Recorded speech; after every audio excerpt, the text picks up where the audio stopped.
الحمد لله وكفى وسلام على عباده الذين اصطفى أما بعد اللهم صل على محمد عبدك ورسولك وصل على المؤمنين والمؤمنات والمسلمين والمسلمات عن ابن عمر رضي الله عنهما قال رسول الله صلى الله عليه وسلم لا تتركوا النار في بيوتكم حين تنامون متفق عليه۔ حضرت سیدنا عبداللہ بن عمر رضی اللہ عنہما سے مروی ہے، سرور عالم صلی اللہ علیہ وآلہ وسلم نے ارشاد فرمایا، آگ کو جلتا ہوا نہ چھوڑو جس وقت تم سونے لگو۔ آپ صلی اللہ علیہ وآلہ وسلم نے جہاں سونے سے پہلے کئی سارے آداب سکھائے ہیں، ان میں سے ایک ادب یہ بھی ہے کہ آگ کو جلتا ہوا نہ چھوڑو،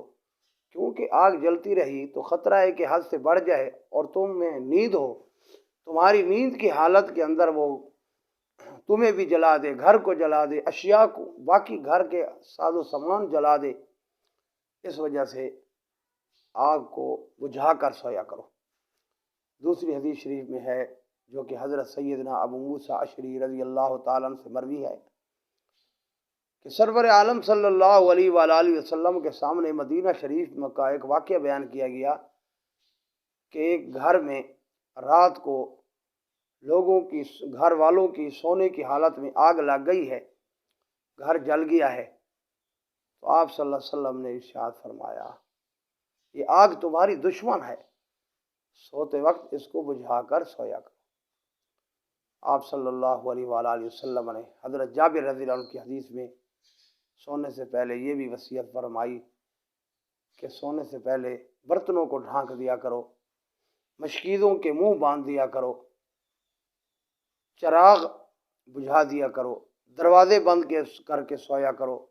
حتیٰ کہ اگر برتن کا منہ ڈھانپنے کے لیے کوئی ڈھکن وغیرہ کوئی شے نہیں ہے تو لکڑی میسر ہے تو اس کو ارزن رکھ کر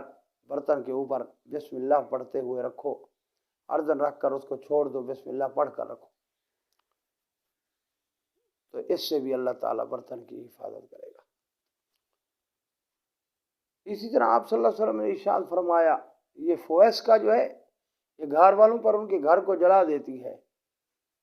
فویسقہ سے مقصود چوہی ہے کہ چوہی چراغ کو کھینچتی ہے کیونکہ اس میں تیل ہوتا ہے، اس کی چکناہٹ چاٹنے کے لیے، تو تیل کو آگ لگ جاتی ہے، جب چراغ گرتا ہے تو گھر جل جاتا ہے، تو چوہی جلا دیتی ہے۔ ایک حدیث شریف میں ہے مدینہ طیبہ میں ایک گھر اسی طرح جل گیا، چوہی نے کھینچا، تیل گرا تو آگ لگ گئی، گھر والے سوئے ہوئے تھے تو اس نے جلا کے رکھ دیا۔ تو آپ صلی اللہ علیہ وسلم فرمایا یہ چوہی شیطان ہوتی ہے، سوتے وقت چراغ بجھا کر سویا کرو۔ تو جہاں آپ صلی اللہ علیہ وسلم نے اور آداب سکھائے ہیں، وضو کر کے سویا کرو، دائیں کروٹ پر سویا کرو، دائیں ہاتھ کو دائیں رخسار کے نیچے ابتدان دیا کرو، دعا پڑھا کرو، اللہم بسمک اموت و احیا، سورۃ ملک پڑھا کرو، آیت الکرسی پڑھا کرو۔ وہاں آپ صلی اللہ علیہ وآلہ وسلم نے یہ آداب بھی سکھائے ہیں۔ ایک حدیث شریف میں آپ صلی اللہ علیہ وسلم فرمایا سونے سے پہلے اپنا بستر جھاڑ لیا کرو۔ آگے حدیث شریف میں ہے ہو سکتا ہے کہ جب تم بستر کو چھوڑ کر گئے ہو تمہارے پیچھے کوئی اور شے نقصان دہ شے بستر پر آ گئی ہو، تو جب جھاڑ لیا کرو گے تو نقصان دہ شے دور ہو جائے گی، جیسے بھیڑ وغیرہ ہے، بچھو ہے، آ جاتا ہے، تو نہ جھاڑا تو ہو سکتا ہے کہ کاٹ لے۔ آپ صلی اللہ علیہ وسلم کا سارا دین خیر خواہی ہے اور ہمارے فائدے کے لیے ہے، ساری امت کے فائدے کے لیے، سارے انسانوں کے فائدے کے لیے ہے۔ اللہ جل شانہ ہمیں عمل کرنے کی توفیق عطا فرمائے۔ وآخر دعوانا الحمد للہ رب العالمین۔